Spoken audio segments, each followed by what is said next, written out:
If you or a loved one are struggling with type 2 diabetes, you should visit the link in the description below.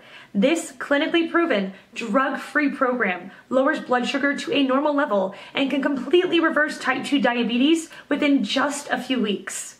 Here's today's video. The question, in what year can we expect a cure for type 1 and type 2 diabetes? Answer by Yaotang Yan. In my humble opinion, hopefully in the next 20 to 30 years. Medicine is a frontier science. If you look at how many of our breakthrough treatments were developed, they often were unexpected and difficult to predict. Just like the classic story of how Alexander Fleming discovered the first antibiotic, penicillin, by accident. I researched and wrote up a detailed blog post, Is Type 2 Diabetes Reversible? A few relevant points from it. There's good, early research for new treatments and potential cures.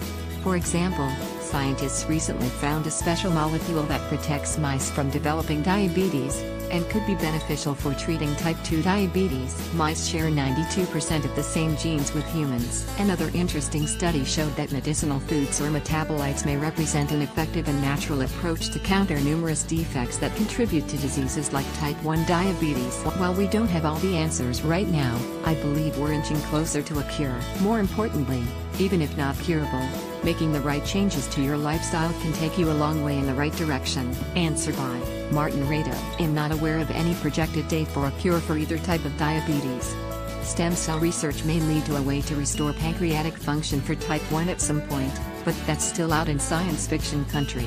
The insulin resistance and progressive insufficiency which characterize type 2 are still incompletely understood, until they are. Symptom control remains the only treatment option. Nevertheless, symptom control for type 2 can be done so effectively now that in the initial stages of the disease it almost feels like a cure. The problem is that the control methods have to be scrupulously sustained and medically reassessed 2 or 3 times a year at every stage of the disease, and it comes roaring back with every lapse in discipline.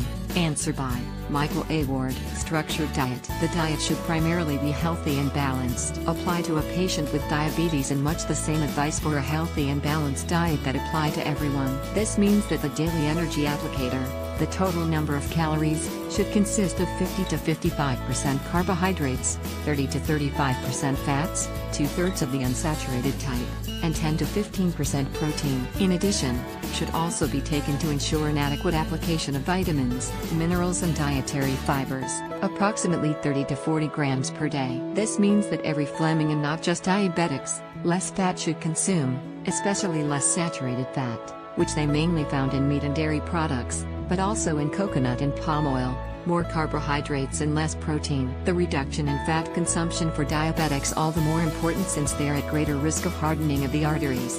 Atherosclerosis. A diet rich in saturated fat and cholesterol is a major risk factor for atherosclerosis. Or visit website, How Did Their Diabetes Disappear?